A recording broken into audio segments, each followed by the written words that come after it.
Hello everyone, this is spiritual teacher and intuitive healer Matthew John, and I am here live in New York City at Quest NYC Bookshop, the New York Theosophical Society. It's my first time speaking here, and I'm excited to be with some people. And we're going to talk today about the real law of attraction, as I'll call it, some of my issues with the way the law of attraction is taught, and some better ways that I think we can actually practically apply the principles of the law of attraction. And especially I want to talk about why people tend to get stuck on their path when they're trying to manifest the life that they want. So, and we'll also do some channeled messages as well. So, yeah, welcome everyone. I want to make this as interactive as possible, especially because it's a small group. So, let me ask anyone that wants to speak up, like, what have you struggled with most when it comes to manifestation? What I mean by manifestation is in a macro sense, like, especially the things where we feel like we've been fighting against some force for our whole life. Like we've been fighting against whatever to get, whether it's financially or whether it's a relationship that really fits well, or whether it's our health, right? And a lot of times it can be all three. But what has been your biggest struggle, would you say, when it comes to manifestation? Anyone who wants to. To me, it's what I coined financial hemorrhaging. I am able to manifest funds, money, or opportunities. They come in, but then almost as easy as they come in, they evaporate. So yes, I thank you for sharing that. This is a great place to start, because this really ties exactly into my idea of the real law of attraction.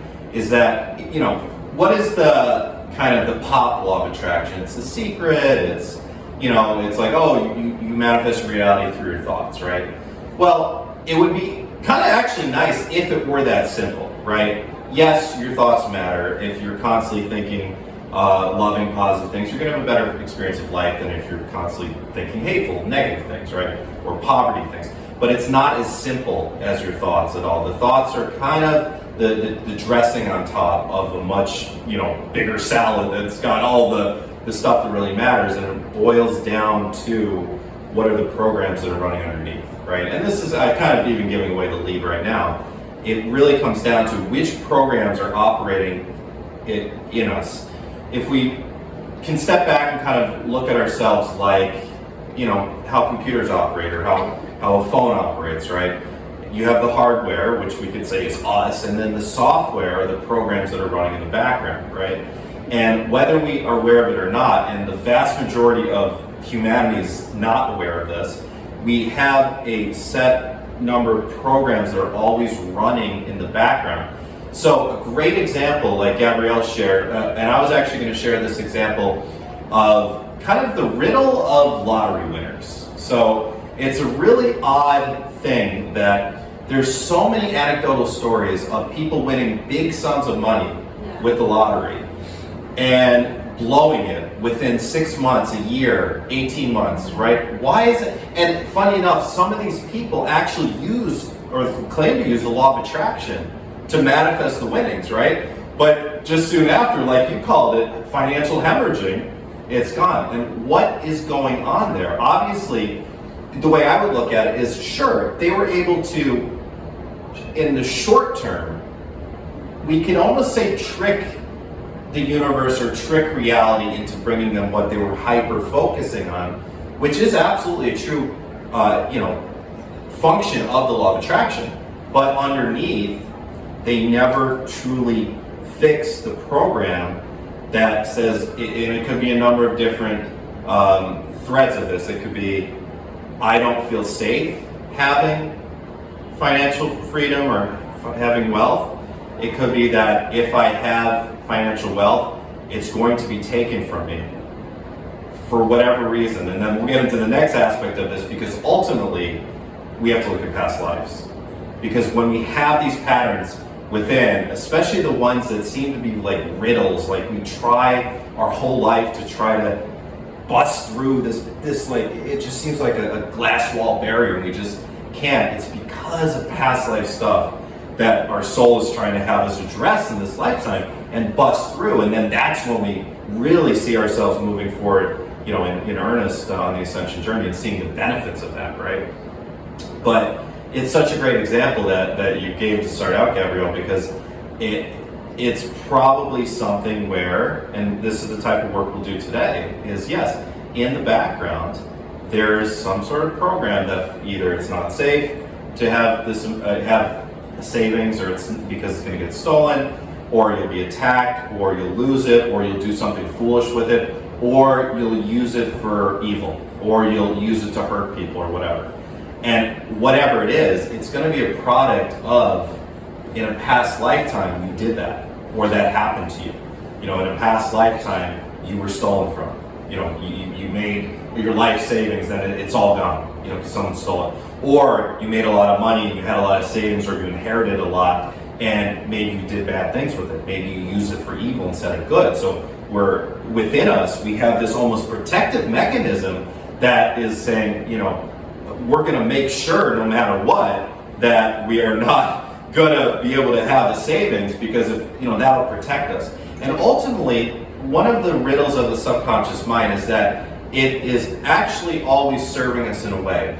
The subconscious mind, whether it seems like it or not, it's preventing us from having to face something that, for whatever reason within us, and it's in this lifetime, usually there's an element of trauma. Something traumatic happened, and now this thing is super scary to have to face. But also, there's going to be threads to another lifetime as well, or other lifetimes, that are going to be really the root cause, if we dig deep down, of what is that thing, or what are those things that, no matter what, our subconscious mind is going to make sure we do not have to face, right? And that's what keeps us in our reality. So although we think that, if I do this law of attraction manifestation work, I'm going to be able to bust through this, and you might momentarily. Maybe it's a relationship, maybe you do all this self-love work, and finally you do manifest that loving partnership, but there's an element of illusion to it. There's an element of, too good to be true, or you were, seeing it with two rose-colored glasses, and it doesn't work out. Or maybe it was someone that would have been a good match, but you do something to self-sabotage it, right? It's because the program underneath, the work that was getting you to be able to attract that was, this is not safe, or I don't deserve this. And then the practical application of this work, which we can do today, is to ask yourself, why? Why? What is that program, right? Is it, so in the context of a relationship, it could be, I don't feel safe to have that loving partnership, because if I do, they're going to hurt me, they're going to leave me behind, they're going to abandon me, they're going to leave, right? That can be a program. What would that relate to in a past life? Maybe you were in the most loving partnership ever, and they died, or they betrayed you and they went off and started a new family or something, right? So there's always program. The answer to why can I not bust through my biggest things? And usually for people, it's either financial, health, or relationship, or a combination of those three. It's because there is a program that's operating underneath that is too strong yet. It's too strong. Now, how do we bust through those programs, right? How do we practically, move through this stuff? It is a matter of, one of the most important pieces of advice, practical piece of advice I want to leave people with today, is that to bust through these really deep patterns, it's as if what would happen if you wanted to learn a new skill, tarot, golf, knitting, right? And you just went to one class, you tried it out, maybe you were kind of good at it, maybe you knitted something cool, or maybe you actually were able to do a reading, or maybe you were actually able to make a nice putt, right? But you didn't keep practicing a lot, and you just kind of, it was just a thing you did, and then you come back to it a year later. You're not going to be that good at it. You're not going to really be able to maintain any sort of expertise in this area, right? Well, it's the same thing. It's just if I were to want to get in shape and I would start a real gym routine, it's boy, I would have to really keep that up in order to make some progress with that, right? So when it comes to the stuff inside, it requires a lot of follow-up over and over and over again with ourselves. And I'd say the most important thing is self-awareness. The more aware we are of our patterns that we're going through, right, the more we're able to take a step back. I'll never forget, a lot of my spiritual awakenings, is those of you that have watched my YouTube stuff, know, came through the help of plant medicine or psychedelics. And I'll never forget coming off of an LSD journey, and I was just, alone observing life, and I just had this knowing.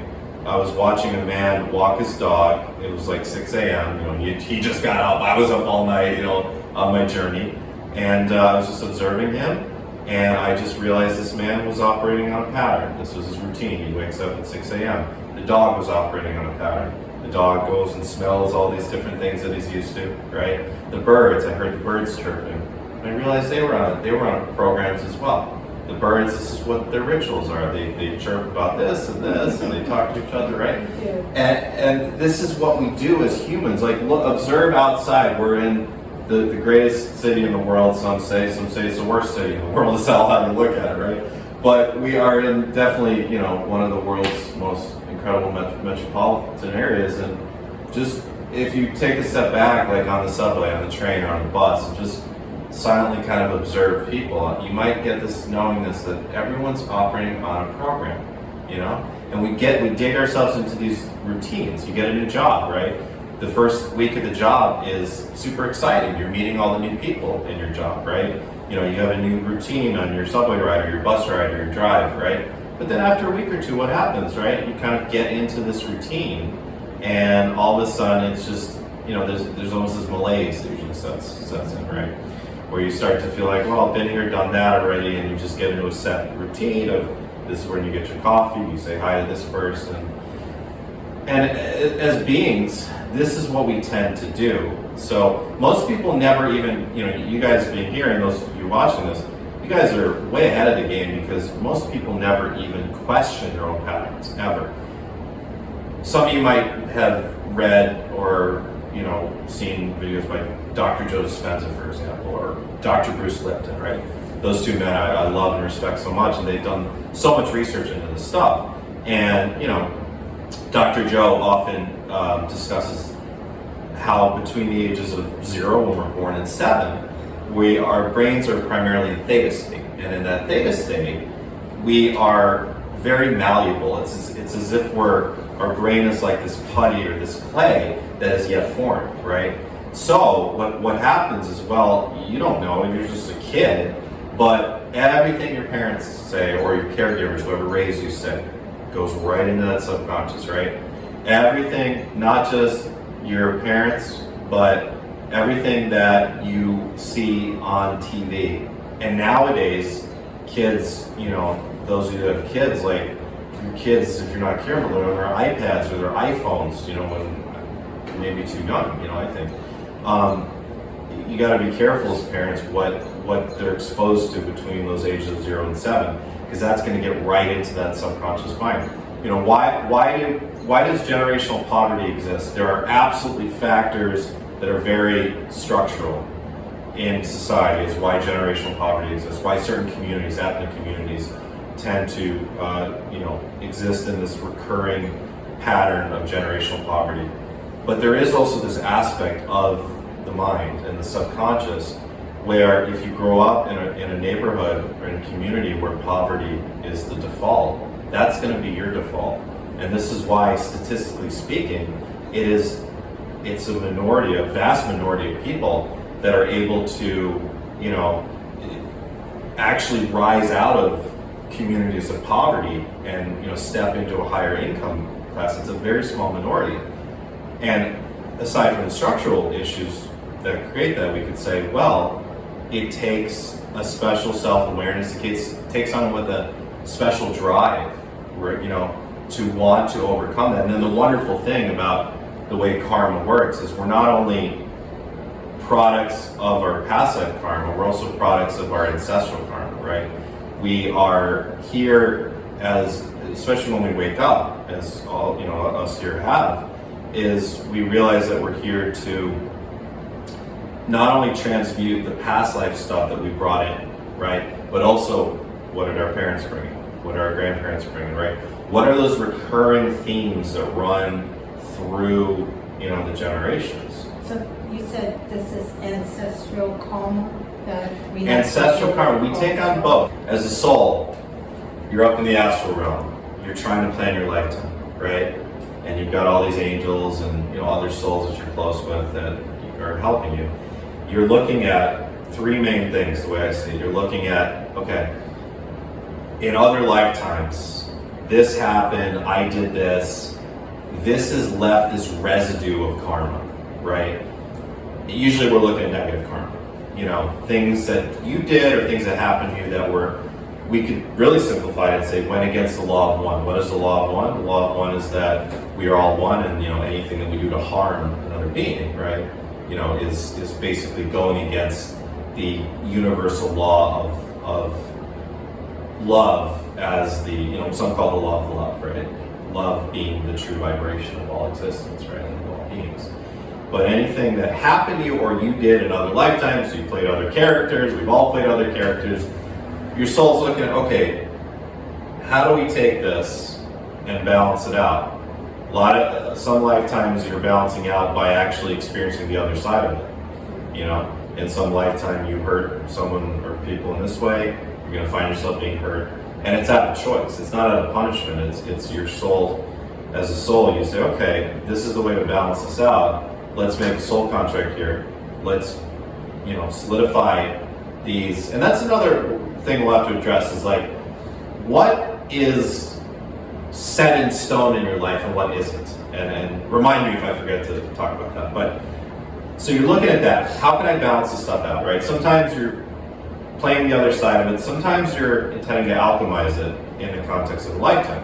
Those of us that find ourselves, we could say, in the Ascension lifetime, which is all of us here, I would imagine, and feel, and probably most people watching on YouTube.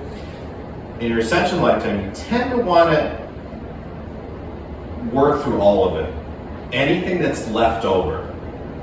And we could say like, we can even look at our energy field and our chakras. You'd actually look at the backs of the chakras. The backs of the chakras store the karmic residue, we could say karmic wounds from other lifetimes, right? And depending on each chakra, it'll manifest in a different way in this life, right?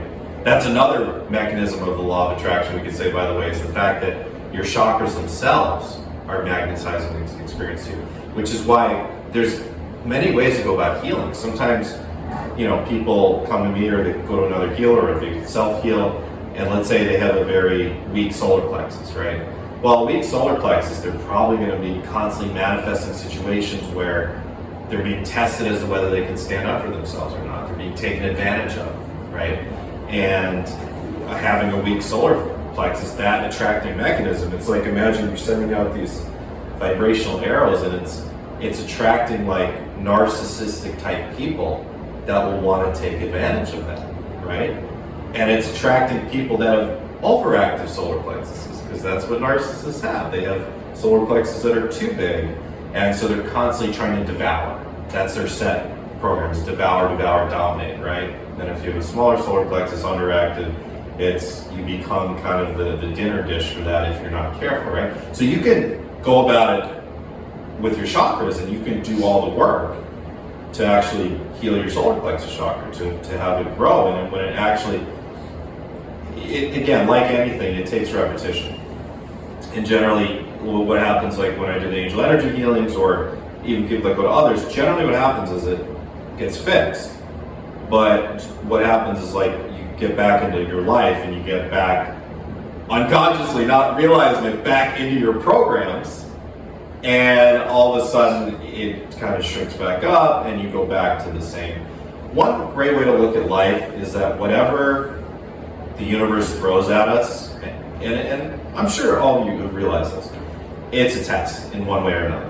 It's a test of something. It's a test of a virtue. It could be a test of courage. It could be a test of patience. It could be a test of seeing things from a different perspective, right? It could be a test of letting go, a test of forgiving, right? And my friend Rob Schwartz on YouTube, you can see I did a talk with him a while back. He teaches about these divine virtues, and others do as well. And I found it to be very helpful to think of that in terms of like, no matter what's going on in our life, put aside like the whole, because the whole law of attraction thing is funny. I don't teach it a lot. I thought it'd be fun during Gemini season to teach it now, but it's kind of the surface level stuff of spirituality in a sense, because you're still coming from usually the perspective of an ego personality, trying to manipulate your life to make it better, right? But you don't always look underneath as to why, and that's what I really want people to leave this talk with, is like that self-awareness to look at your deeper patterns and to see why, and to see all the different levels of the why. But to go back to the question, so that's the past life stuff, and ultimately you're going to want to alchemize that. The levels, the stages of alchemy as I teach them are this, is you are generally going to be throwing karma back and forth in either 2 lifetimes or a series of lifetimes with a different soul, right? And this is when you're entrenched, from a vibrational perspective, you're really entrenched in the lower parts of the third dimension, or the third density, right? Now, when your soul initiates this ascension switch, so to speak, and I'm curious, is anyone in this room, did you ever have a moment where, because this happened to me a while back, where I just woke up and I looked at the clock and it was, I was out. Actually, again, it was actually coming off of a mushroom experience. Again, they've been so helpful for me. But I looked at the clock because I slept all morning. It's 12:12, and something happened to me that I knew something happened. I didn't know what. I just knew like a switch went off, and that was one. Like after that, oh my God, all this crazy karmic stuff came back up that I had to face and go through. And that did happen to me recently when I saw 1111. Yeah. Constant. Yeah. Every day. One time, the cable boxes behind me, and I was busy doing my cards, my tarot cards, and I could feel my back burning, and I slowly looked back, and well enough, it's 1111.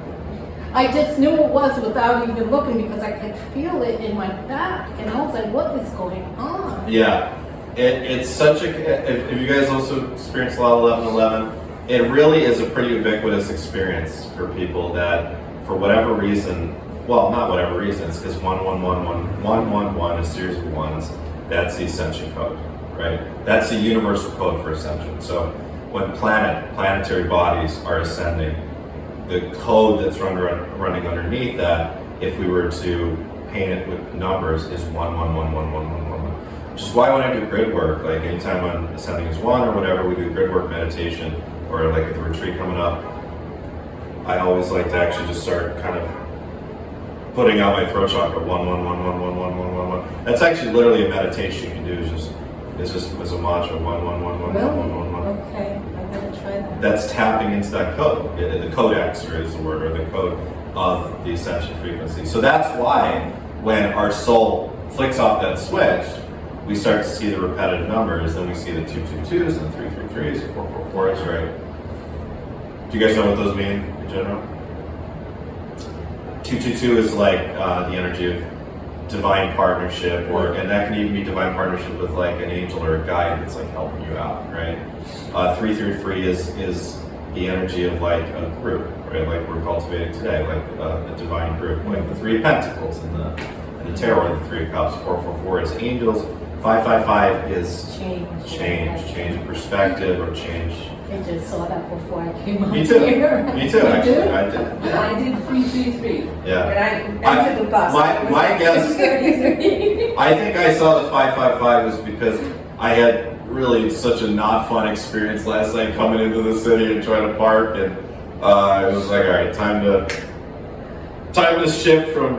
It's like there's so many negatives to see about I Manhattan. actually Look at that. took a picture I love of that. the 555. That's That's awesome. 555. That's awesome. And I got the 444. Yeah, there you go. Before yeah. that. No, we tend to end up seeing all those, but I take a picture Yeah. of it every time because I'm like, I gotta look it up later, 666 is actually a divine angel number. It's not It's not the evil. It's not. It can be, but actually that's when it's inverted. So what happens in dark magic? Not that we need to talk about that today, but just FYI, they'll invert the 666 upside down, and they'll invert the pentagram upside down. So anytime you see an inverted pentagram, that's satanic. An upright pentagram that's the 5 elements: air, water, earth, fire, ether. Okay. So 777 is like the angel number, the spirit guidance. 888 is abundance. 999 is the end of the cycle. Right? 000 is like the void. So yeah, that's an interesting aspect of the law of attraction that actually we'll get into, about how our experience of life is reflecting back to us what's going on underneath, right? And those subtle cues, like of the repeating numbers, are such an important part of that it's giving us that confirmation, especially when we start to really need it. But let's put that aside for a minute. To go back to the question about ancestral karma, to loop it all back, you have the past life karma. Your soul is also looking at, okay, what were the patterns of my ancestors, my parents, my grandparents, etc., that are less than ideal, less than aligned, right? And okay, if I incarnate into this group, into this genetic group, right? I'm taking on these genetic traits. Genetics are an amazing thing as well, because there's a number of studies. I remember reading a Harvard study on this, that the genes essentially determine your income, and they essentially determine almost everything in your life. It's not just health stuff. It's not just the way we look. It's not just our height. It is almost everything. And now, it's not, this fatalistic point of view that we need to take, because of course we're here to transmute all the stuff that we inherited, whether it's from past lives, whether it's from our ancestors, right? That is less than ideal. But it's not only carried in the chakras, it's not only carried in the subconscious mind, it's literally carried in the genetics. Which is further confirmation that there are no accidents that we picked our body, that we picked who we are. There's no accidents that you picked your name, okay? Because your name in numerology means something, Your name in numerology boils down to a specific number, right? So, the other thing is your astrology, right? There's no accident at the time you were born. And that's because your soul wanted to pick a particular personality type. Okay? Even down to the rising, even down to the rising sign, which that's based on your time, the time of day you were born, right? I'm a Leo rising, Leo risings are extroverted and like to talk, and so here I am, right? So that's no mistake either, right? And moon's on too. Yeah, all of it. Moon, Mercury, all the way up to Pluto, literally all of it. Mm-hmm. And that's all based on the time you were born. So that there are no mistakes when it comes to the family you chose, the genetics you chose, the time you chose, the name you chose. You think your parents chose your name, they did not. You chose it when you were the you that was not shrouded by the illusion of ego, the illusion of the ego personality. And the ego personality is a wonderful thing. It's a tool that we use to navigate life, right? It's during Gemini season, which we're recording this now, especially comes up. Because during Gemini season, it's all about being social and meeting people and talking. It's all about communication. There's an egoic aspect to it, right? There's I am this person, right? Leo season carries that vibe a lot as well, right? But it is the ego personality is the vehicle we use to navigate life, society, etc. But it's just one of an incredible number of vehicles that you've chosen. A lot of the vehicles have been other human bodies, some of them have been non-human. That's when we get into the whole starseed stuff, right? Some of them have been us from when we were on another realm, right? So, but what's underneath that? And what's underneath all the patterns as well? Like I started talking about all these subconscious patterns. Well, what's underneath that?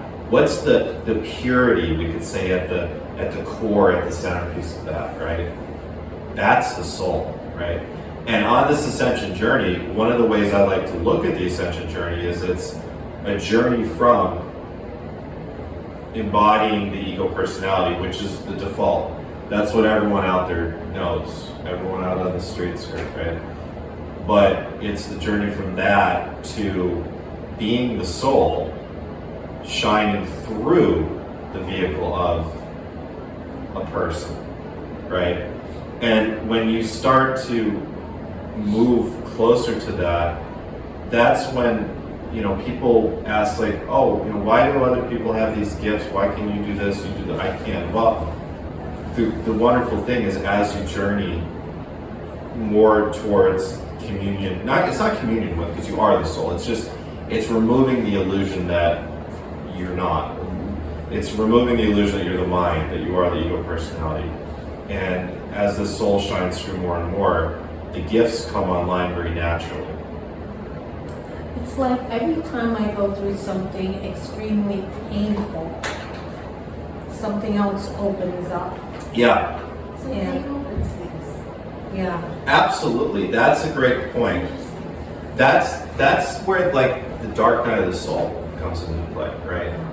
Have you guys had, would you say, like a dark night of the soul? For sure. And I've had several, and I'm younger than you guys, but during the dark night of the soul, it takes us out of our rituals and patterns. What initiates a dark night? It's a getting fired. It's a health crisis. Someone dies. It's a breakup. Whatever it is, right? It's something happens. It's in the tarot. It's a Tower card, right? And it takes us out of ourselves. It takes us out of who we're used to being, and in that is an opening.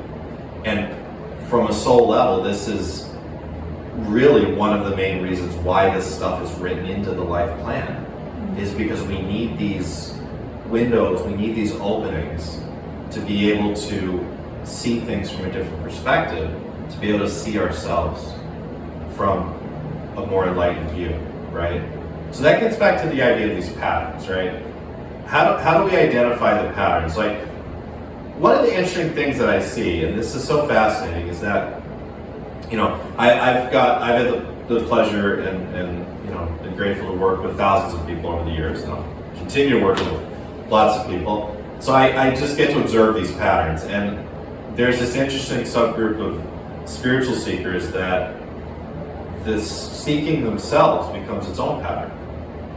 So they come to spirituality, they come to the New Age field material because they were hurt by someone passed away on them, they got these health issues, they're financially not doing well, they feel purposeless, right? But what happens is then the seeking itself becomes the purpose and becomes the new pattern.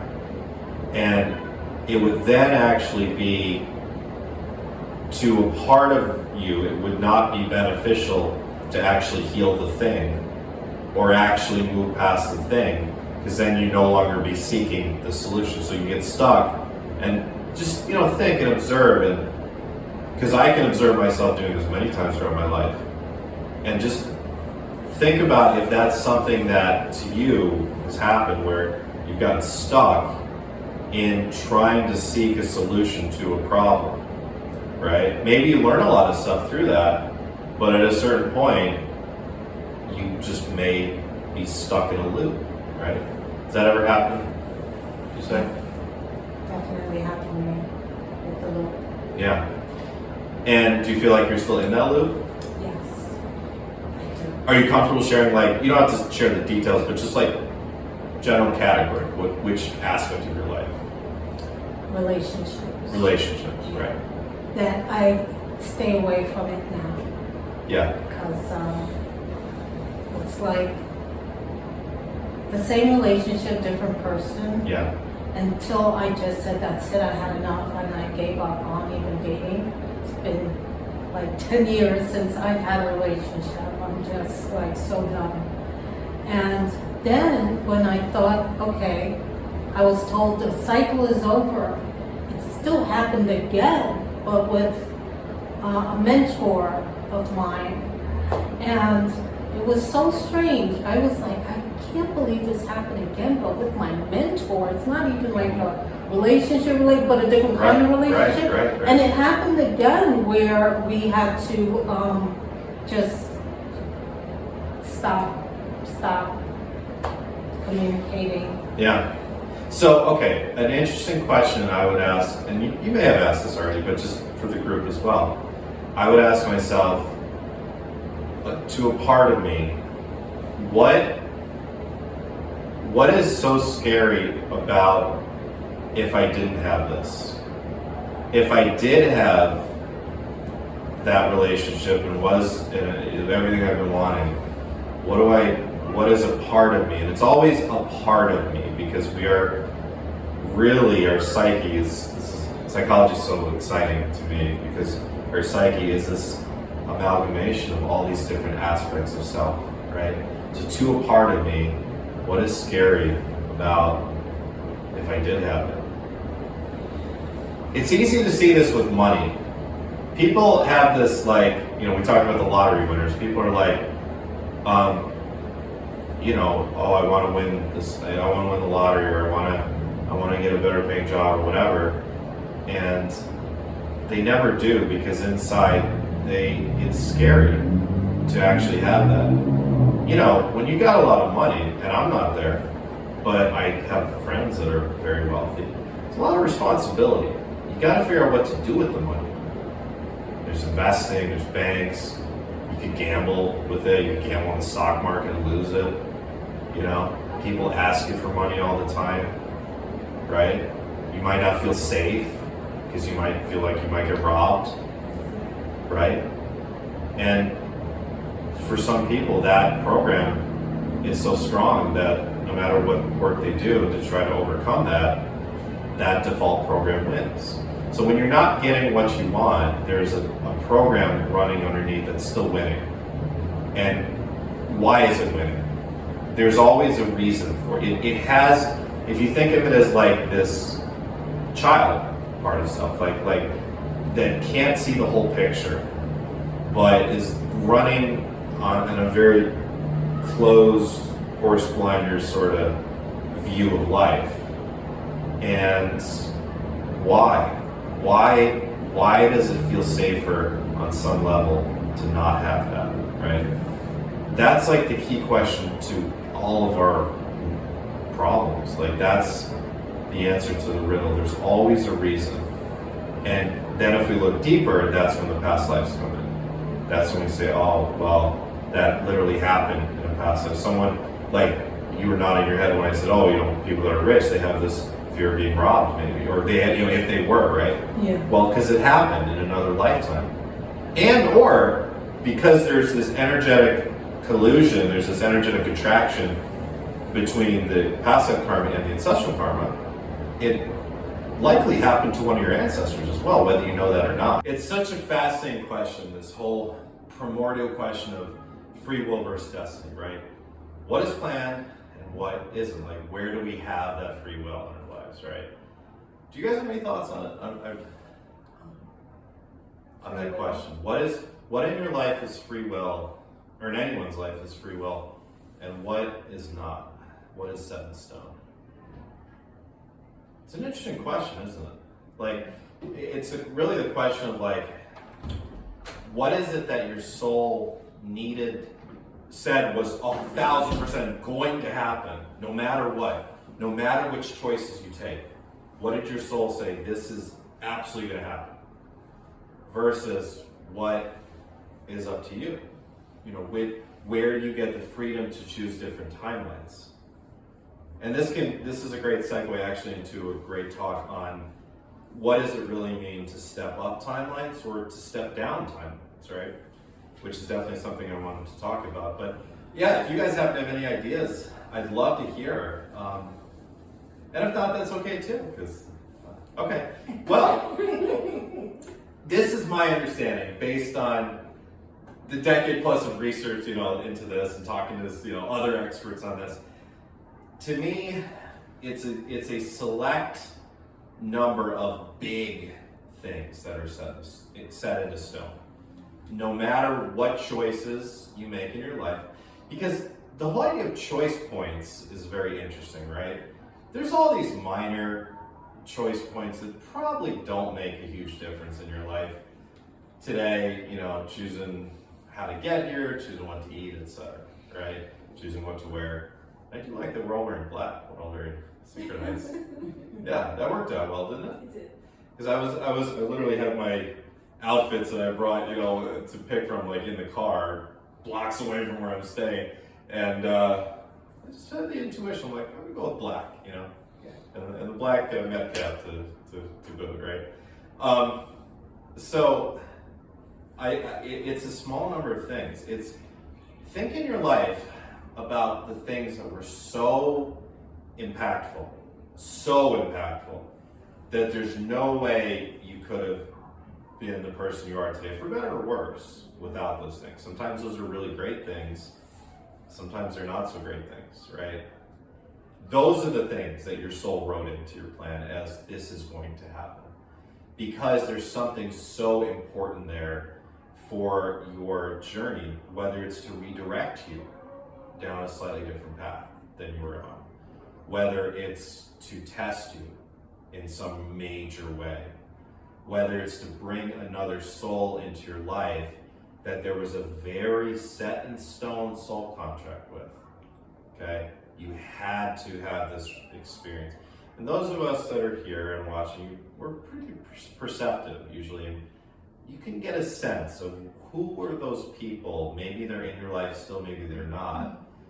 You just wouldn't be you without having the experience with these people. There's other, all of us are in our 30s or later, and we've dated a lot of people probably, and there were the relationships that, in the end, you can have a few memories of it, right? But it wasn't that impactful really. But then there were those people that it maybe shattered you completely, right? Maybe destroyed you, it felt like. Maybe no matter what, they always pop into your mind. It could be 20, 30, 50 years later, right? Those are the soul contracts that are like for sure. So the way I see the soul planning lifetimes is that there are things that are for sure. If it's a movie script, it's, let's say it's a more open-ended script where there's a lot of room for improv, but there are these specific scenes that have to happen. There's these specific meetings between people that have to happen for the story. Those are the things that are set in stone. But then there's this whole array of room in between these major things for you to choose different paths.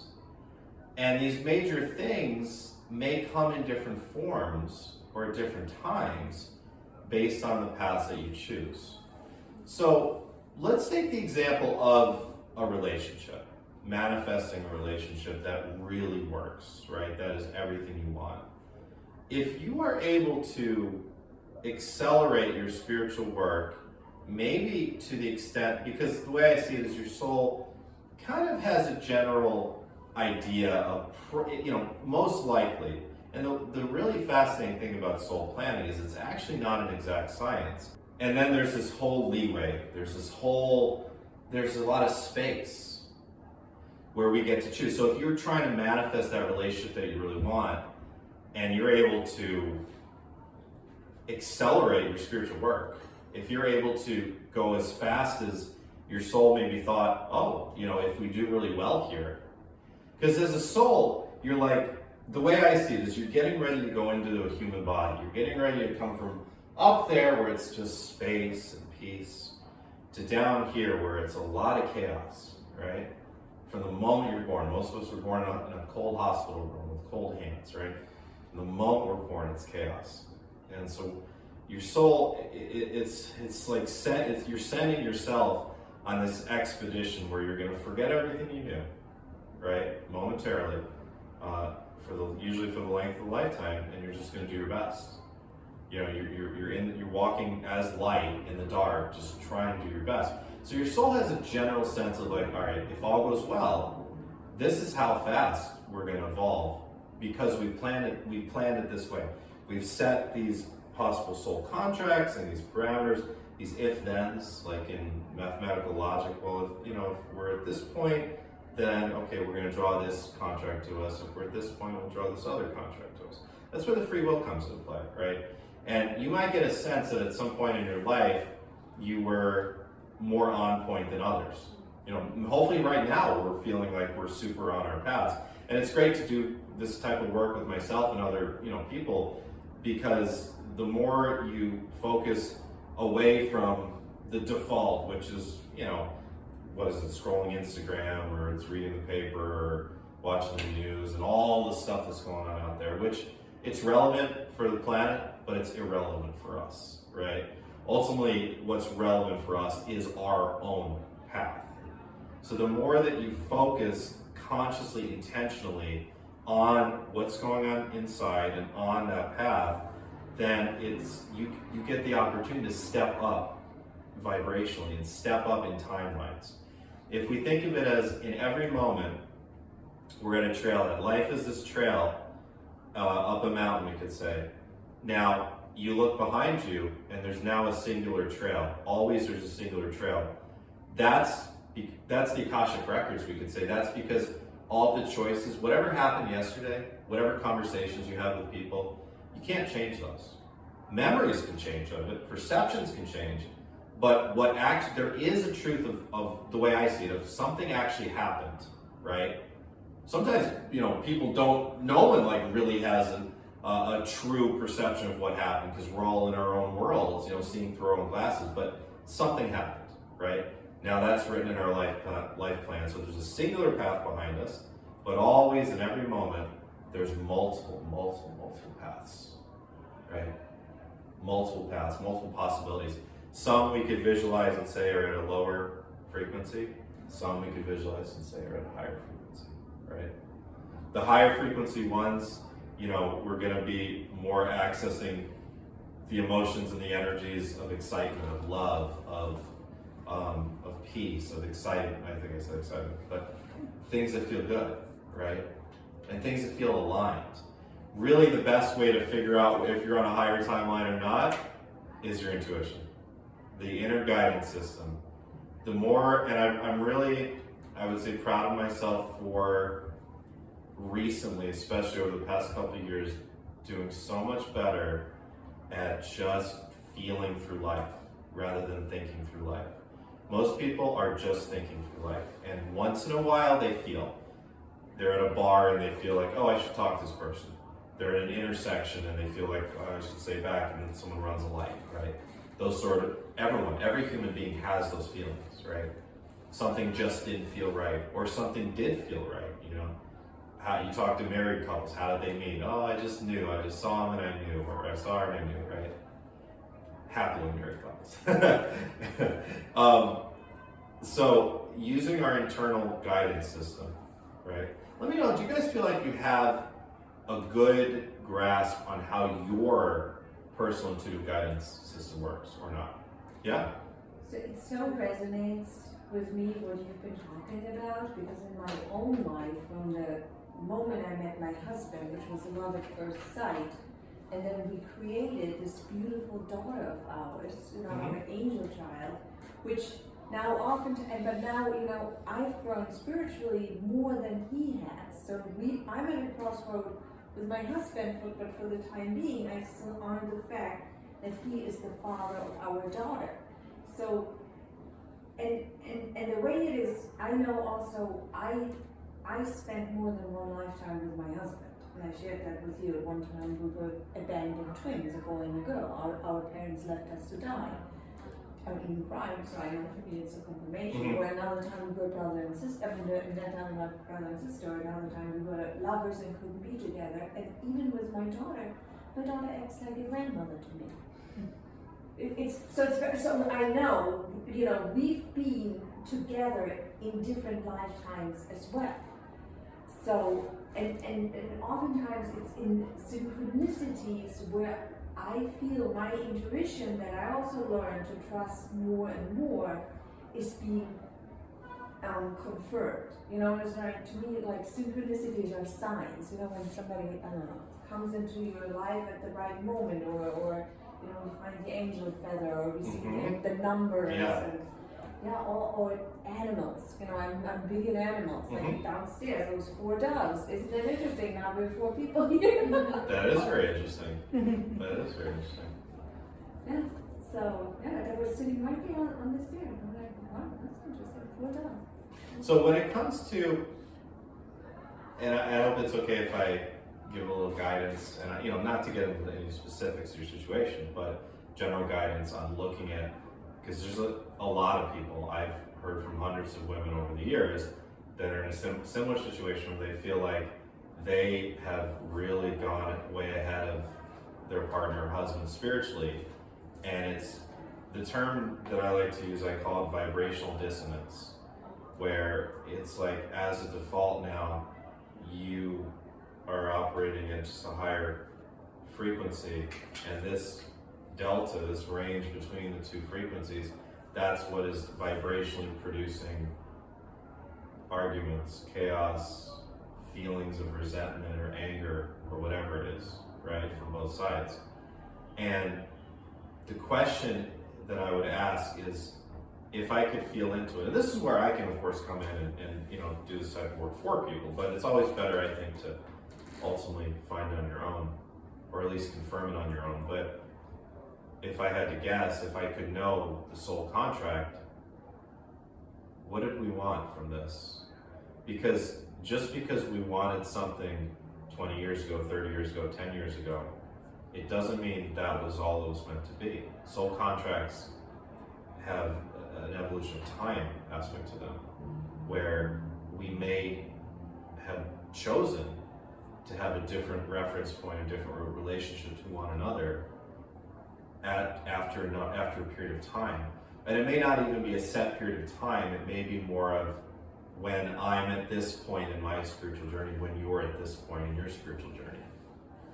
And it is a thing where a lot of times, sometimes souls create the contract where, yes, we're going to create our children, we're going to do all this together, but at a certain point, I am going to go faster, and then it's going to be a part of the virtue that I'm trying to learn is courage to create something new, to move into a new setting, a new landscape, a new set of our life, right? Does that make sense? And it's not always. There's also the case where sometimes the one partner first goes faster spiritually, then the other one starts catching up. And then, to me, that's actually one of the higher vibration, the highest types of a romantic relationship, is when we could call that, I actually wouldn't even call that the twin flame. I would call it a divine union partner. And sometimes a divine union partner, you can have a karmic history with one another, absolutely. But you decided beforehand, before coming here, that you guys were going to evolve and you guys were going to really graduate, through the ascension process together. And it just takes one of you to first push ahead. It's interesting to look at if this person is in your soul group.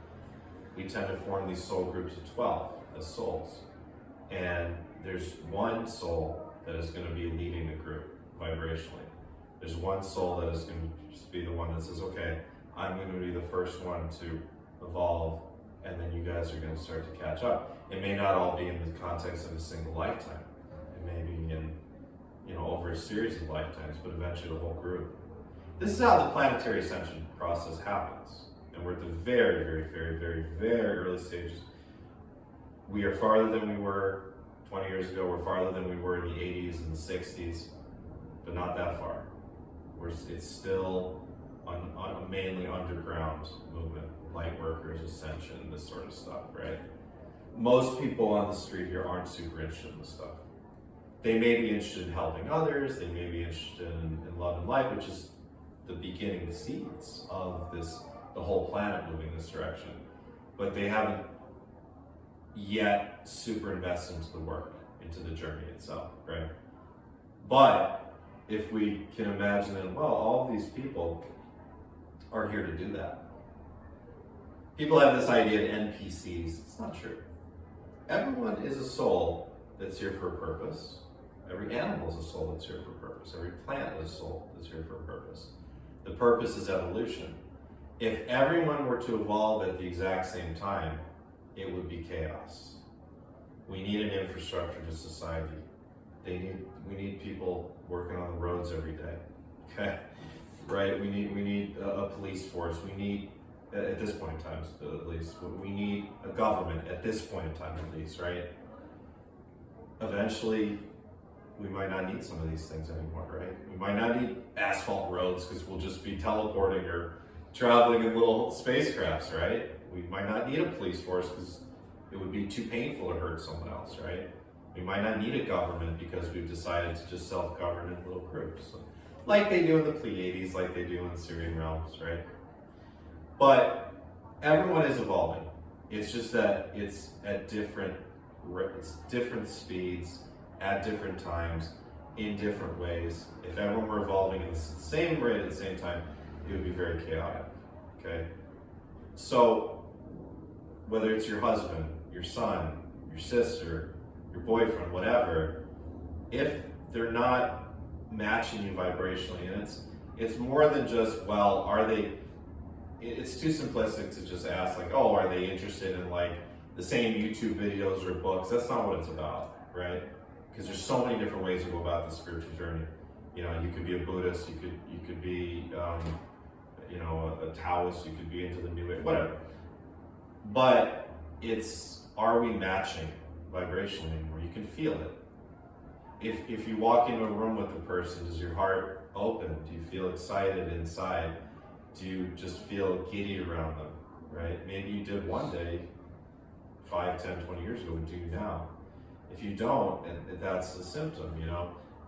People that start to like just feel really happy when their spouse is out of the house or on vacation, like they can't wait until their spouse, you know, that's not a good sign.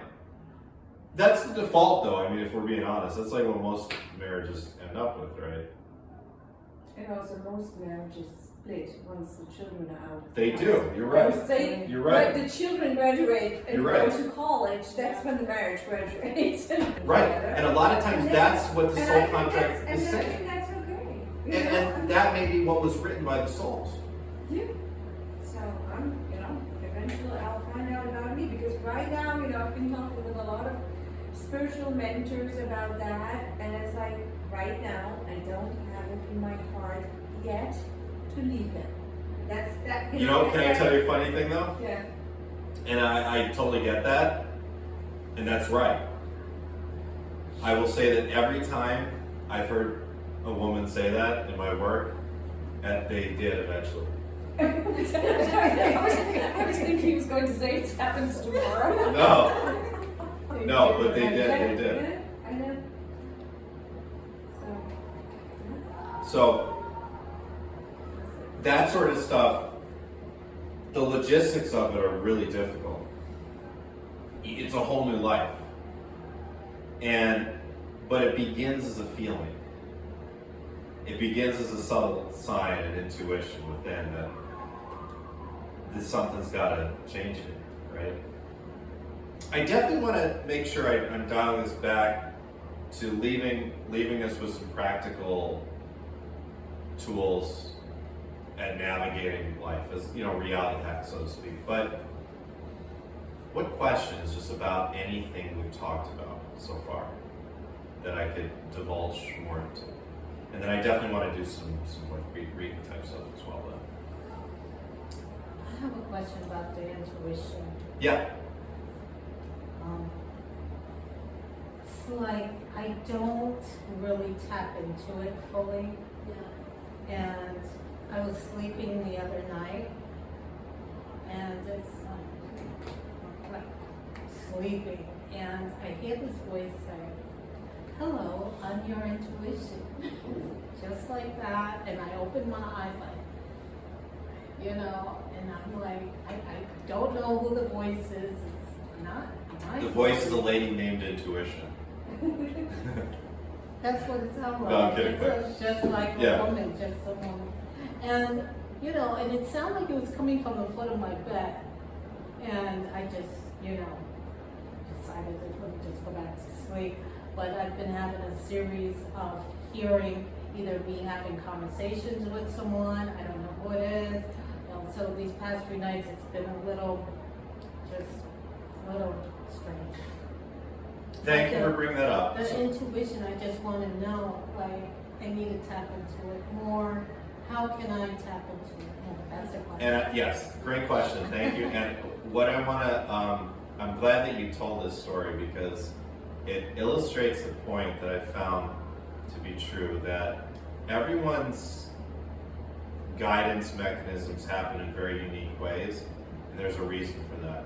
There's a reason that some people will hear a voice versus some people pay more attention to the signs and synchronicities versus some people, more feel the feeling body very strongly, right? Or you hear it, but you don't realize you hear it and you follow it. Exactly. You're not sure if it's you or if it's your guidance. Right. And the way that I would just answer like why this happens is your soul is very wise, so wise, and your soul knows the big picture, and your soul knows how you're going to listen and develop this stuff and how you won't. It's based on your personality, it's based on your tendencies, your patterns, right? So maybe there's something with listening for you, right? Maybe you tend to hear a lot of things. So maybe we could say it's Maybe I from what you just said, I was just picking up, I need to listen more. I need to hear more, pay more attention. really, okay, to practicalize this for everybody, the best way that you can really realize how your internal guidance system works best is to look backwards, look in the past, and remember when did you get a piece of guidance and how that you got a confirmation was true later on. That's the best way. For me, and I think for a lot of us, it's just a subtle feeling, like within, and that tends to be the most accurate. Because the mind can very, very easily masquerade, the ego can very easily masquerade as a guide or as an angel or as, oh, hello, my name is intuition. It doesn't mean it's real. Think about how much bullshit comes to our mind on a daily basis. Intrusive thoughts, right? Where do intrusive thoughts come from? Isn't that a fascinating thing? It's very scary. It is. And nobody talks about it, but it's an ubiquitous human experience. Everyone has the intrusive thoughts, except for maybe there's this very small subset of humans, which is fascinating, that do not have an inner dialogue. A lot of people don't realize that. When I found that out, I went, whoa, really? That is really weird. Can you imagine going about life, there is no voice speaking in your head? That to me would be so weird. But you watch interviews with people that don't have an inner dialogue, they don't know what it's like to have a voice in their head. They think that's weird. Isn't that fascinating? Just like there's people that cannot visualize. No matter what type of training you put them through, they only see black. It's like a genetic brain structure thing, really. But, intrusive thoughts, where is that coming from? Where are just random, not even intrusive, just random thoughts that make no sense? They don't seem to really match up with what you're doing in that moment, right? The psyche is so complex. So that's why we can get very easily tricked by the voices. Some people do become very good, though, at picking out, and this is the key. If you want to work with the audible side of guidance, you can. I do. I just have this healthy discernment skepticism because I was at a stage in my journey, actually, like we were talking about before, when I was doing a lot of ayahuasca, where I just started believing that I had this guide that was coaching every moment of my life. And I very easily found out that it was bullshit because things wouldn't match up what I was being told and what was happening, right? That was just a manifestation of my ego mind that said, oh, I'm going to create this guide piece that you're going to... But to me, that was a valuable piece in understanding, well, how does my guidance mechanism truly work? And for me, personally, the only thing that's truly accurate always is the feeling. Always, right? Great tool for that I use all the time is just, put your hands over your heart and just ask yourself, okay, how does this feel to me? Okay, and you can even ask a question like, is it true that blank? And you have to put your attention away from the voices in the head and just the subtleties, just the subtle feeling inside. Some guy on YouTube described it so well one time, and I've used this tool since then. He says, is it a feeling of like angel wings up in your heart or like angel wings down? Another way you could say, like, is it a flower like blooming or is it a flower wilting? If you're in a relationship that's not working real well and you ask that question, is it in our highest good is it in my highest good that, for us to stay together, and you get that wilting, but if it's like, maybe, yeah, then it's like, all right, well, maybe we're just meant to work through this period, and there is like a next stage of the soul contract, right? So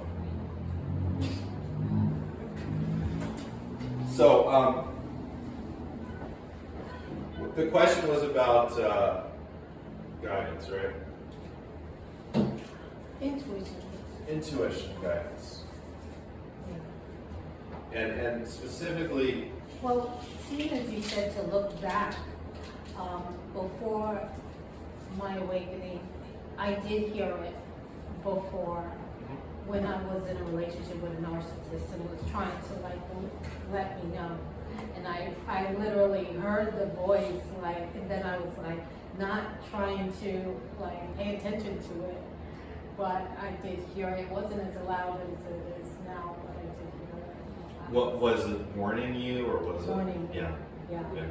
So it's like those moments when you look back, but there's a difference between that and like what I experienced at a certain point was like when it's like all the time and it's like there is such a real thing as audible guidance. It happens to people all the time. Usually what I find is it's not when you're expecting it to come.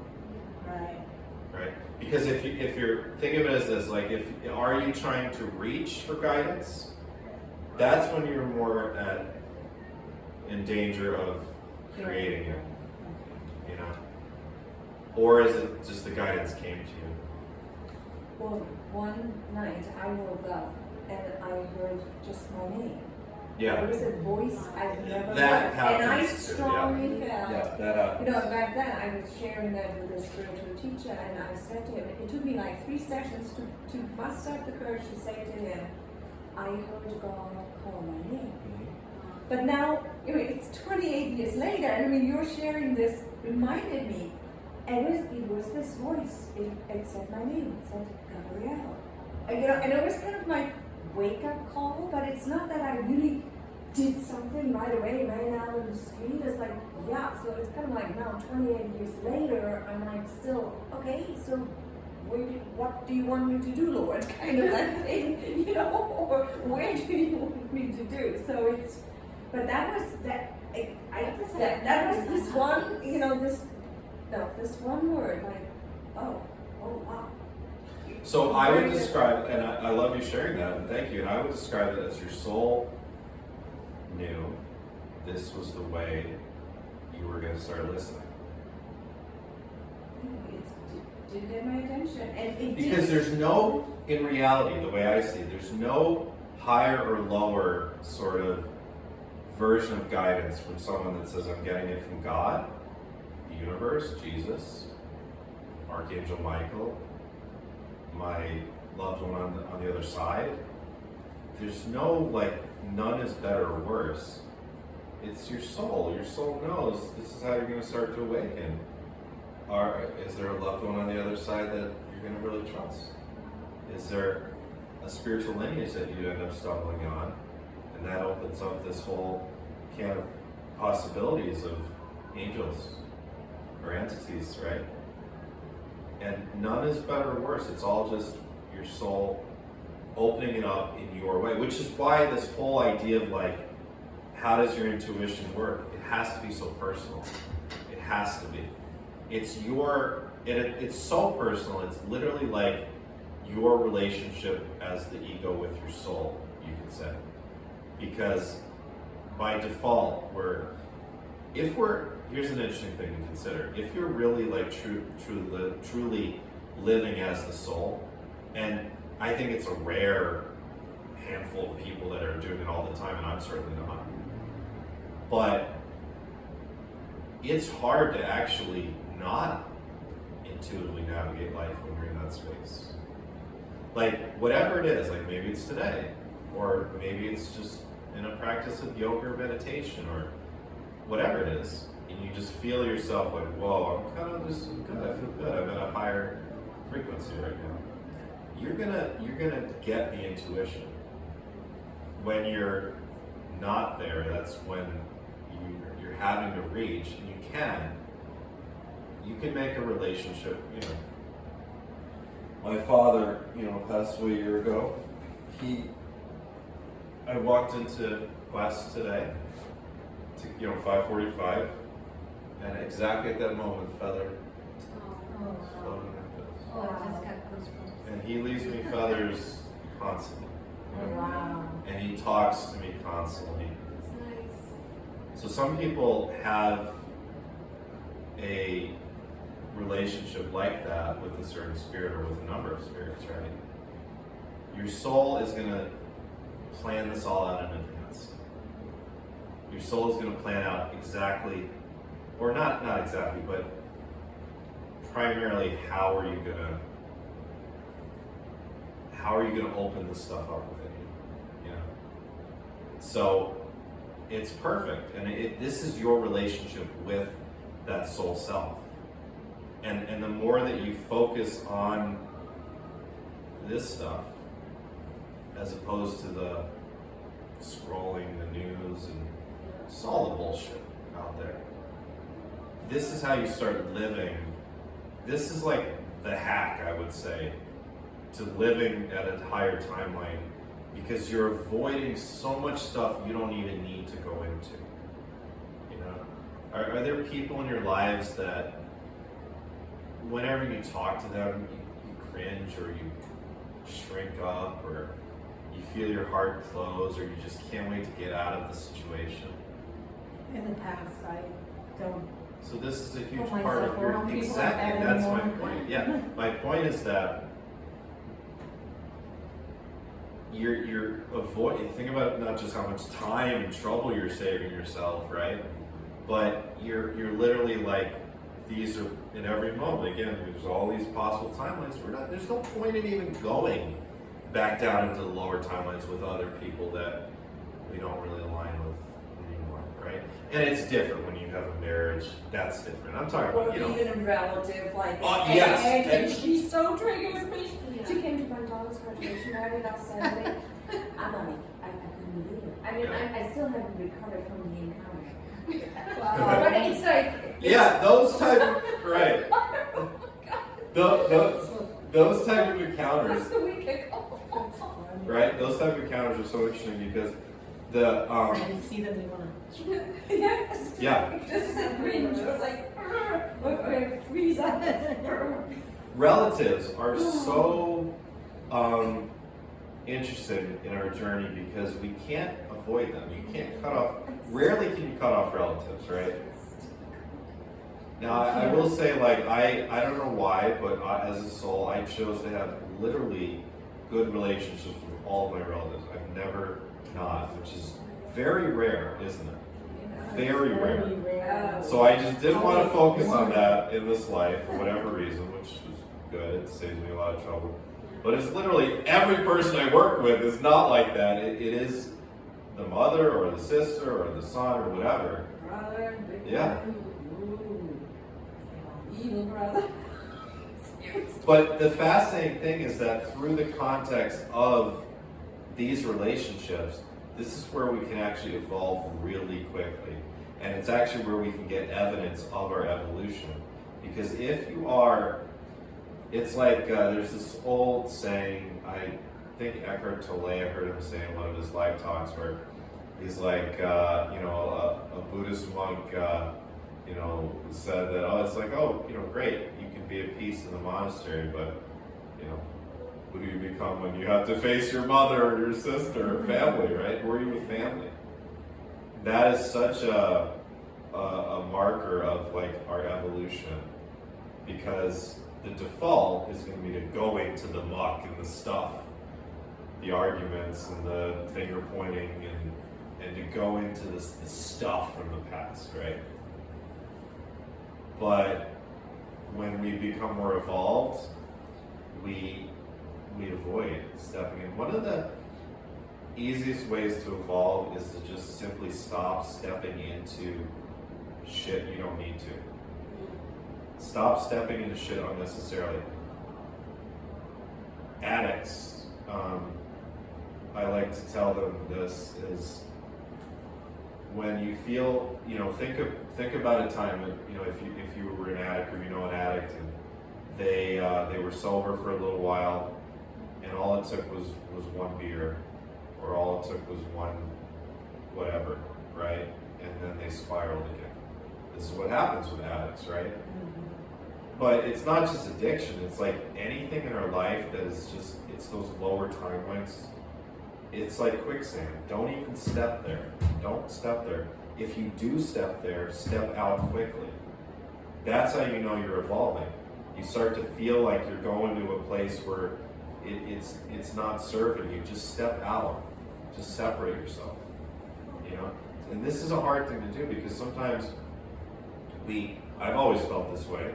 I literally try, unless it's something where I'm trying to step out of it, I pretty much respond to every message, email, text, whatever, phone call, because I would expect that from others, But at the same time, it's like sometimes we need to communicate less with people in our lives, right? In terms of like jobs, let's say you're seeking a new job, right? Going with vibration saves you a lot of trouble. Going with feeling saves you a lot of trouble. You're looking through Indeed or whatever the job sites are. I literally never had a 9-to-5 job in my life, so I don't know what those are. Yeah, I remember you. I've been very blessed. 9 to 5 is a myth. It's more like 7 to 7 these days. Ironically, more like torture. I work way more than 9-to-5 people do in hours. Way more, double, I would say. But I had this. I was on a jog the other night, and I just had this like thought of like, okay, there's this game where it's interesting. Those of you that are baseball fans, it's called Beat the Streak, and it's Joe DiMaggio had a 56-game hitting streak in 1948, I think. Maybe it's never been beaten, right? It's an impossible feat. So it's just this game on a phone where you try to pick any player that is going to get a hit. And if you pick for 56 straight days, you win. It's like $5 million or something. This game has been going on since like 2003. No one's ever won. Really? Yeah, it's really because of the mathematical odds of like being able to pick. It sounds simple, but no one's ever won, right? So I don't know. I have aspirations of winning this just for fun and because I love baseball. And I thought, like, all right, if I won like $3 or $4 or $5 million, whatever the purse is, what would I change? And I realized not much. I would still stay in the house that I'm in. I love it. I would still do this career. I would probably just take a little bit more time off and travel a bit. But other than that, I wouldn't change anything. That's a pretty good indication that you're in a good spot as far as career, right? Because most people, it's like, oh, I give you $5 million. Oh, I'm going to quit my job tomorrow, right? That's the first thing. It's true. It's nothing in 9 to 5. Yeah. So, and it's not about 9 to 5 versus not 9 to 5, because there are a lot of people that do work in the corporate world that you did ask them that and they would keep their job. Like there are people that do enjoy it because I've talked to them. It may be the minority. No, and the funny thing is, I'm yearning for a 9 to 5 job in the corporate world again, just because it affords me the time and whatever there's like benefits, so I can keep focusing on my spiritual journey. It gives you stability. And also like a little bit, even like maybe I wouldn't even mind the commute because coming here I did like so much listening to your star seeds. You listen to podcasts, right? Yeah, exactly. So I kind of missed that. Yeah. No, there's something to that. There's no right or wrong when it comes to any of this stuff, you know? And a lot of times the people, by the way, that are trying to tell you that, oh, now, you know, you gotta work for some 9 to 5, they're trying to scam you in some way. They're trying to sell something, or they're an MLM, you know? So there's no, the reality is there's no rules to life at all. That's the, talk about free will. We do have free will to do anything, even bad things. But it's that free will, this is the third dimension, this is the third density. And that's part of what it's like to be here. That's from the perspective of your soul, or even your, we go farther up to your extraterrestrial self, talking about star seeds. It's why you wanted to come to Earth, because it's like, wow, this is a free-for-all down here. You know, and I'm gonna have to really put myself into density and see how I do. Well, I told my grandfather I'm not coming back after this. I told him he's my spirit child. Probably true. And I said I'm not coming back after this. It's probably true, but you don't choose that. But you as the soul did. And the thing is, before I came here, I was told this by another psychic medium that I spent a lot of years on another planet, you know, as a whole different being. So. Do you know who? You had visions of that? Well, I kind of astro traveled after she told me that. And my head started sucking up to the ceiling before I could even lay down. I was like, wait, let me lay down first. And I laid down and... Do you know the Arcturians? I do. I'm part Arcturian, Syrian. Yeah. And Syrian, yeah. Arcturian and Syrian. I had an Arcturian being sit down on my bed, watching me sleep, and I felt the presence there, and I opened my eyes and they were just there looking at me, and their skin is kind of like a bluish color. It's a blue. And I was like, and I almost fell off of my bed, because I was like, who is this in my room on my bed? And I turned and I almost fell off the bed, and I turned back and they were gone. Wow. So I was like, oh wow. Cool. So, you know, to that self, it's like, it's just so exciting to do this whole thing. Yeah. The whole point It's is, been quite a journey. you come forever, yeah, all of us, yeah. And thank you for sharing. We come here, we immerse ourselves in this thick muck, and we get lost, no matter, we always get lost. But it's not actually getting lost. The soul is actually saying, you know what? I want to experience all sides of this place, so I'm going to experience myself as all different sorts of beings, man, woman, tall, short, fat, thin, every race, you know, every area of the earth, you know. You want to get the whole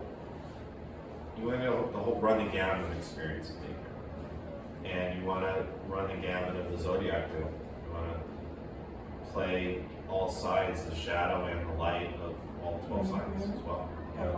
All races, and yeah, in my reading with you, you told me I was a white male, 1912, drowned in the Titanic.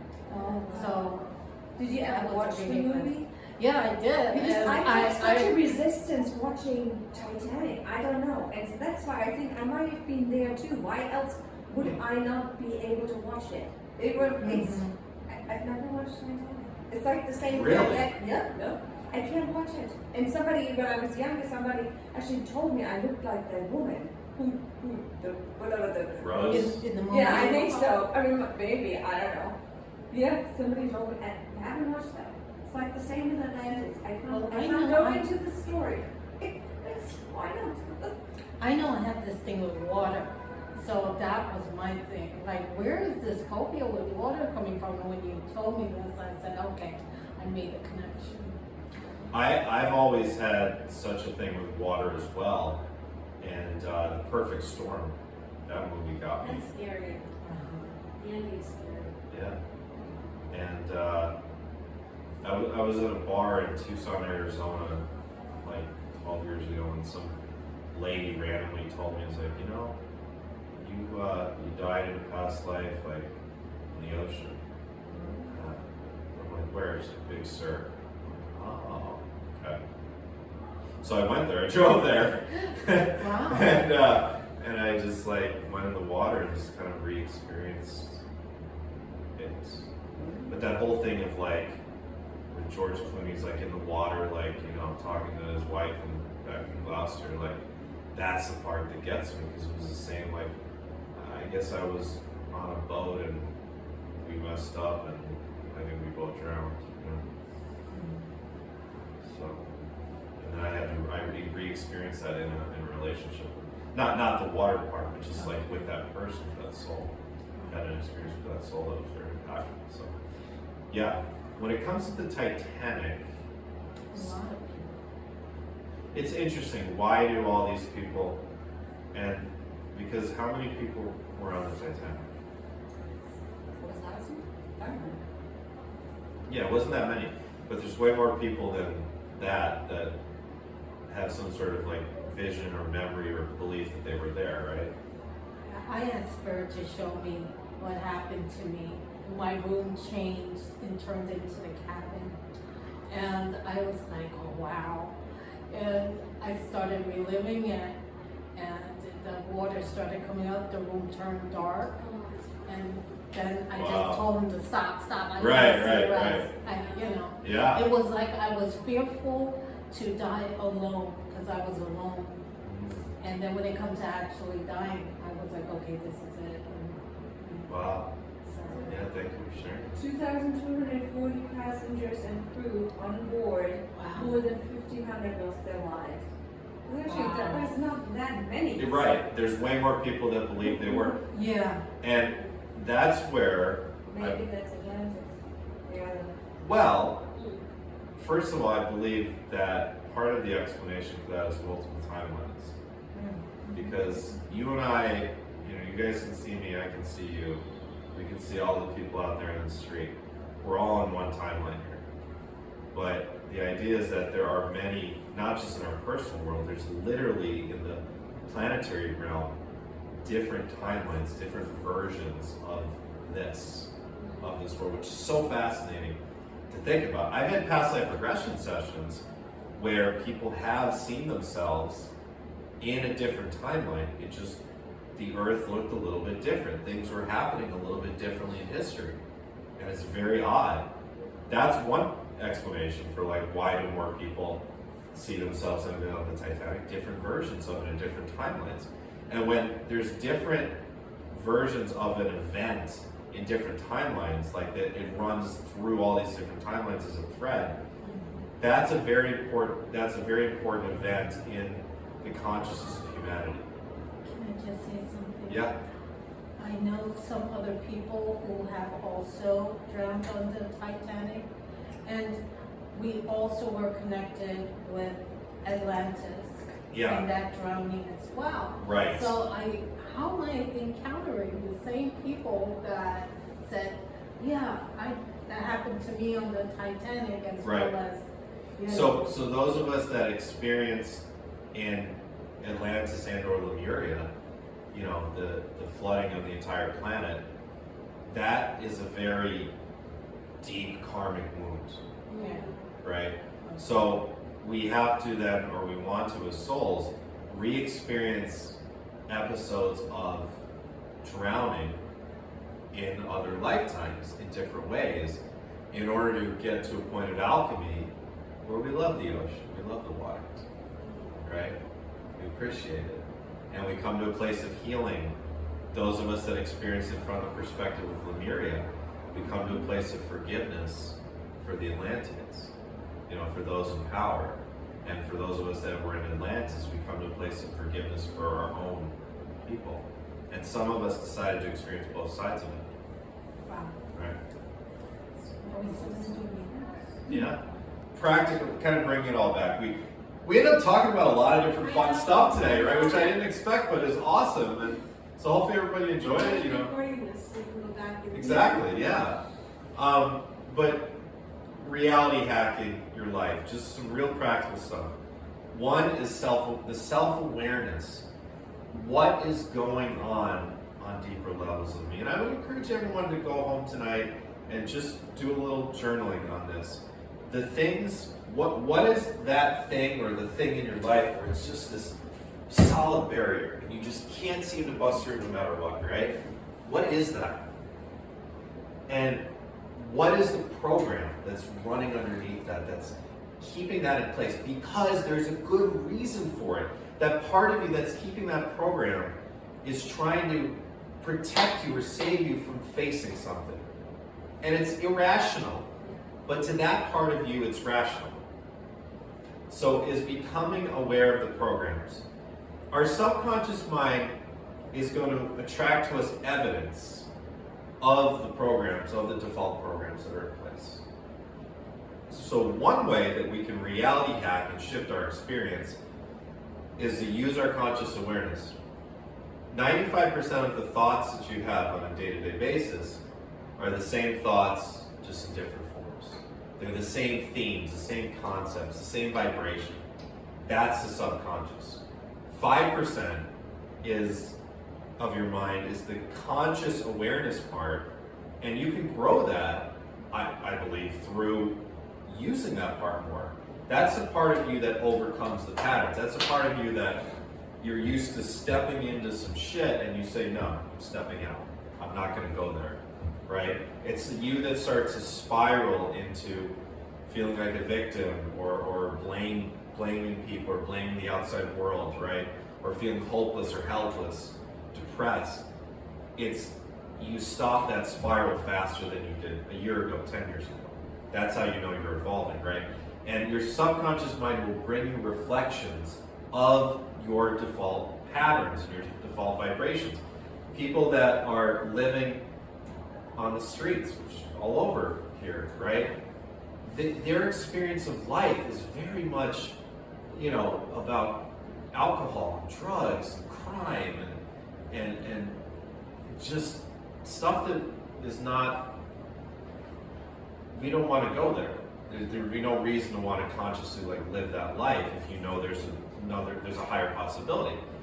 Those people, a lot of them are so entrenched in it, they've been in it for so long, some of them even grew up in it, that's their reality, that's the default programs. And it takes a lot to pull them out. And it's possible, but it takes a lot. So their life, their subconscious is going to constantly give them reminders of internally, maybe they believe, I'm a victim of the government, I'm a victim of the world, everybody's racist, everybody's against me, whatever it is, whatever the patterns are, right? They're going to constantly see those reminders around them. Your subconscious is manifesting the reminders around you. So what can we do to subvert this is we can consciously intend to focus more on the stuff we want to see. And this is one thing that is really taught in the law of attraction, is we do want to, whatever you focus on grows, whatever you don't focus on, it doesn't necessarily shrink, but you have a better chance of moving past it. So if we want to focus on more abundance, more wealth, more beauty, we want to focus on those things in the outside world, and especially not just focusing on them out there, it's focusing on the experience of as if you already had it. When people do kind of hack reality and they start doing some law of attraction stuff and all of a sudden they do have a new partner. Now again, we talked about it might not last if we don't do the deeper work, or they do get that new job, you've seen it before it happens. You've already seen it, you've already felt it. You've already felt the emotional experience of it, right? It's as if it's there. And then, because you're already focusing on that, if you want a partner, it's about focusing on the feeling of holding hands, the feeling of hugging, the feeling of being listened to and listening to them, the feeling of all the things you dream about having to do with your ideal partner. And that, the more you focus on that stuff, the more the universe is going to send back to you those reference points in your reality. You're going to notice those things more. And the internal feeling, if you're looking for a relationship and you see a happy couple, what do you feel inside? If you feel a sense of dread or a sense of fear or a sense of jealousy right? Well, that's an indication that you're not a match to that. If that, and it's okay if that's coming up, it's just showing you where you're at, right? But if you're trying to manifest a relationship and you're feeling jealous, it ain't gonna happen. Or you're gonna get like half of what you want or a quarter of what you want, and it's not gonna work, right? What is it like, remember being in a time when you are in a relationship and that is working and healthy and you're happy, and you see other happy couples and you're happy for them. So happy. And it's an internal feeling, right? But then you just get broken up with, or it's not that feeling. It's like, fuck you, like, I want to see these happy people together, I want everybody to be alone and miserable like me, right? So, and the same thing with like money, what is the internal feeling when you do see people walking around with, is it jealousy? Is it like, oh, they must be a bad person, because that could be a program that's running up. Like, only bad people, have money, for example, or only bad people are comfortable, or if it's health stuff, it's like whatever you're struggling with, someone that doesn't struggle with that is like, what is that feeling? Is it jealousy? Is it a feeling of like, oh, I can never do that, right? These are the things. It's like when you see in the outside world what you want, how are you feeling inside? When you're getting closer to being able to draw something like that into your experience, it's starting to feel more natural that is you. That's the tricky part, because that's when we have to pay attention to the thoughts, to the feelings, to the thoughts, to the stuff out there that is aligned with that. Because if not, we just stay in this. If you're trying to manifest, the relationship you finally want, but the set pattern or program somewhere within is, I can't ever deserve that, like, actually working for whatever reason, and there's always something behind that. As I said, there's a why. What is it trying to protect you from? But if that's a set pattern, right, then it takes a lot of work to overcome that, and it takes constant reminders. So, will you start today? Will you start today with whatever? Pick one thing. Just simplify it. Pick one thing. What is the thing that's most important for you right now? Is it a new job? Is it a relationship? Is it health? Is it whatever, right? And pick that one thing and see if you can hyper focus on that. Use your visualization techniques. When join ascending is one, and we help prop each other up vibrationally on that, or join whatever groups out there that help you with this stuff. Listen to mantras. Listen to subconscious subliminals on YouTube. There's thousands for free, and they're so useful. They're so helpful because it goes straight to the subconscious. Hyper focus on that, and then when you feel the frustration, like, I've been working at this, why the fuck isn't this working? That's when you look at it and you say, okay, there must be a pattern underneath this. What is that? And if you can become self-aware or not, it can be something really bizarre. It could be something that doesn't make a lot of sense, but again, to that piece of you, it makes sense. It could be like, if I'm in a relationship, I'm gonna get sick or something, or they're gonna get sick and die, right? It could be something bizarre like that that's coming from an experience in another lifetime. So that's self-awareness, recognizing the feeling within when we look at what we want in the outside world, and is that a match with how we would want to feel or not? And if it's not, that's just showing you where you're at, and it's showing you the work you do. How do you trick yourself into feeling? It's tricky. It's difficult, but it is possible, because people do this stuff through the law of attraction. It's just through repetition of changing the way you talk about, your life is unfolding as we're telling you. Your life is unfolding the way you're describing it. So, this is another thing to remember, is like when you get on the phone with your sister, your brother, whatever, whoever in your life you trust to like lay all this shit on, and they, they'll listen, they won't judge you, right?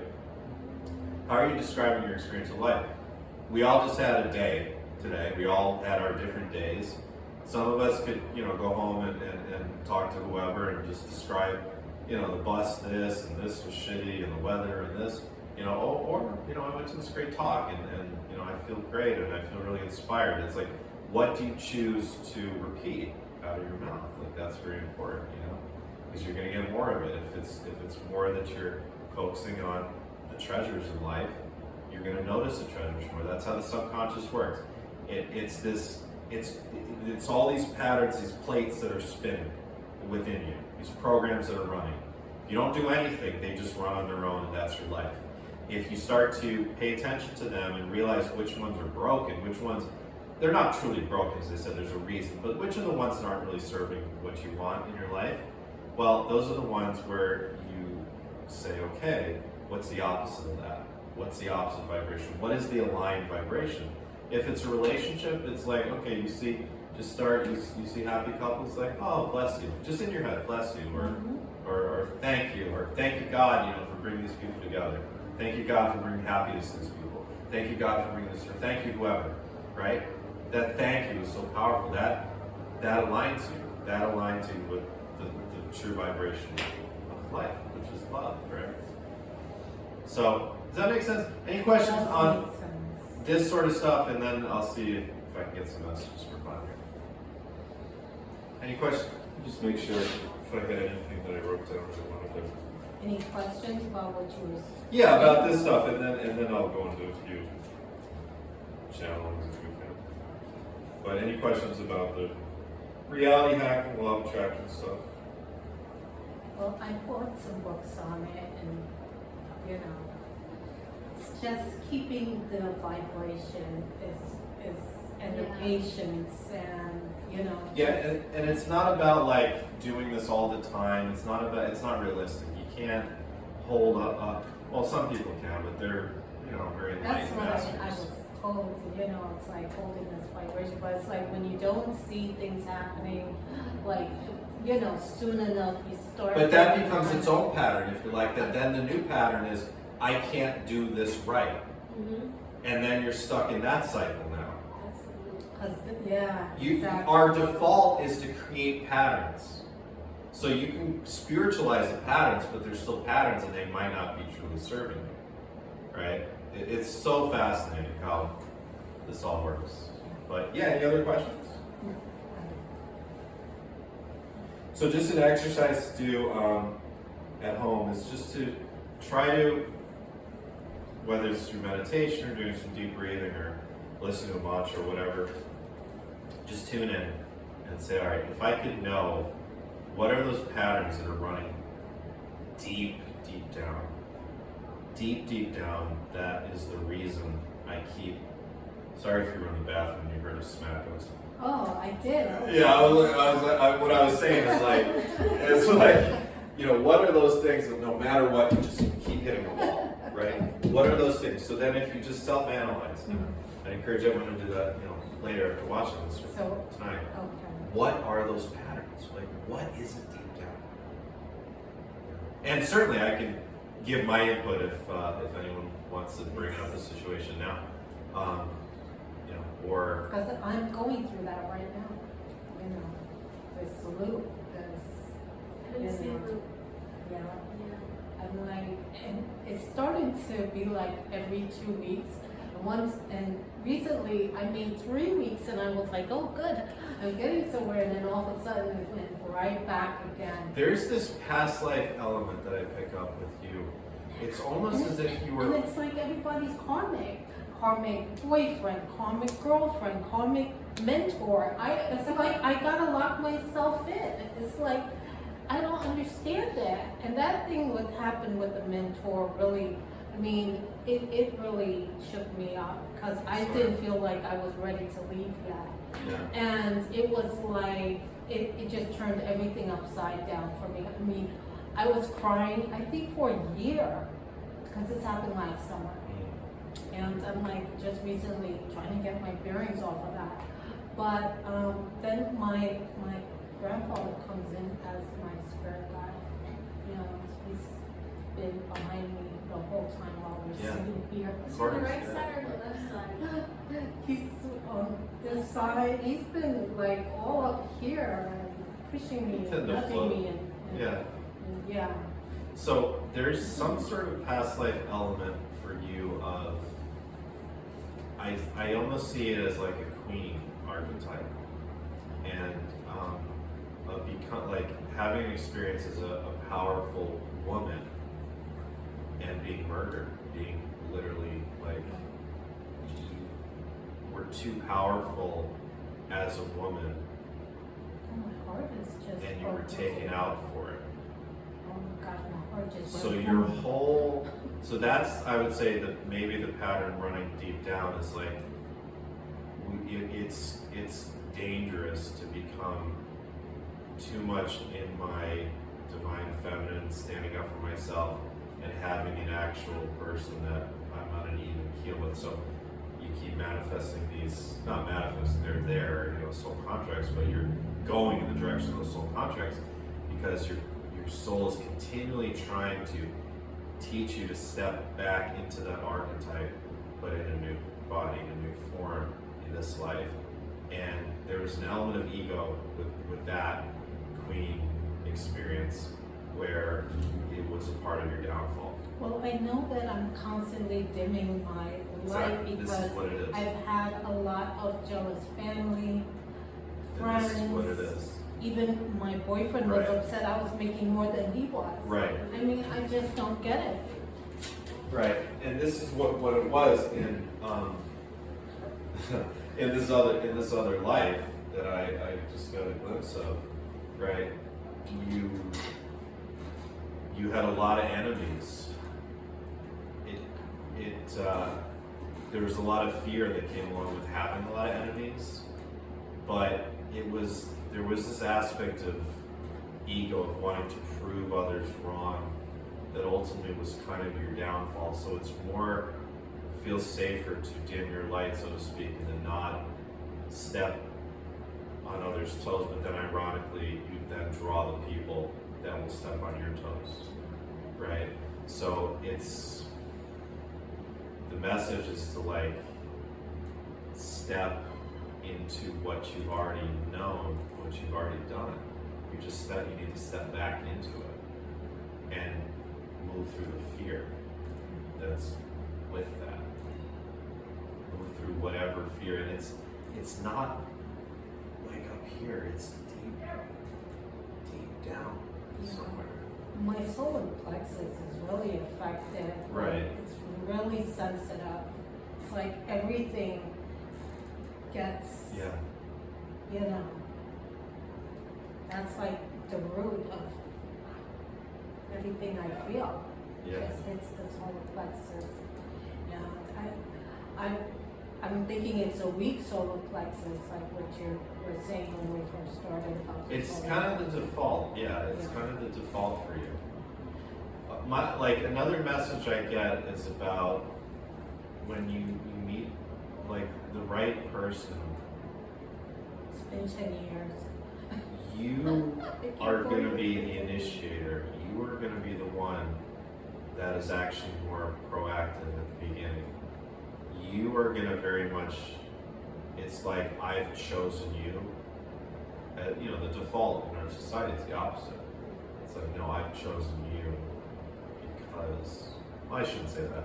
It works totally different, whatever society, but that's what I get this vision of. It's like, and at first you are actually more in control of the relationship, and then there's the test comes is like when you are able to let go and recede more into the divine feminine, isn't the right person, and then because the way they treat you. It's been for you the right thing to do to step out of even seeking this for a while and just develop all your skills. Mm-hmm. But it's coming back, the pendulum's coming back Yeah, it's right now. It's like 2019 is when I started the awakening, Yeah. and Archangel Michael Yeah. showed up. And, so I think it's pretty good that I am by myself going Yeah. through this journey. But it's about to shift. You're right on the edge of it. I can tell you, it's within the next 18 months, 18 to 24 months where it. Yeah, you told me already 2024. Yeah. You told me this in 2021, and I was like, Yeah. so long, that's a long time. It is, right? That's a long- Right? But in the end, it's not. 'Cause So.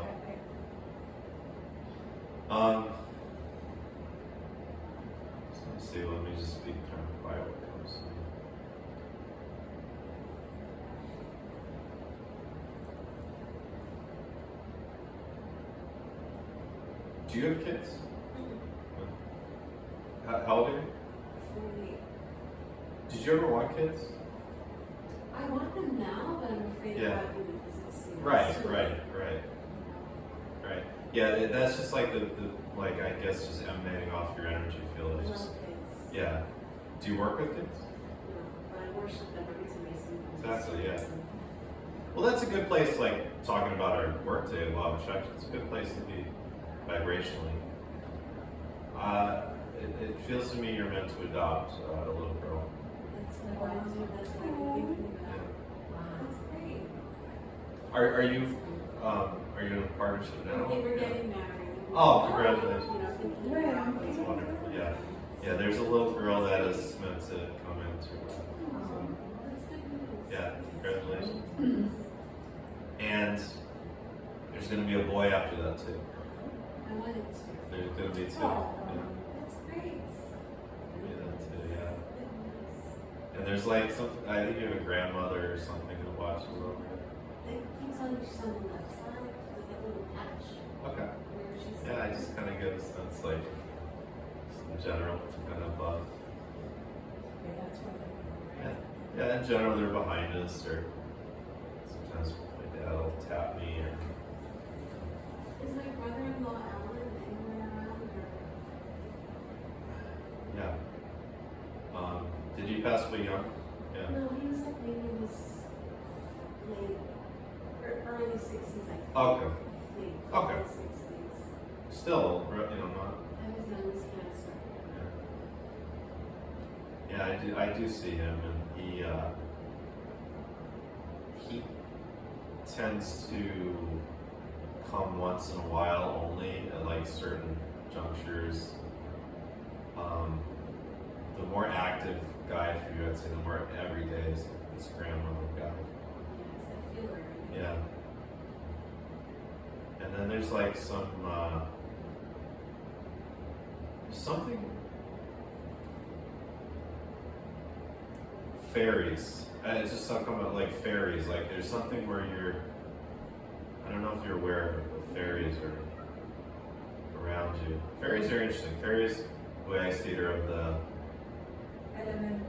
elementals, yeah. So we could say the second density. It sounds like they're lower, but they're not. They're actually extremely high vibrational, wise and everything. It's just that they're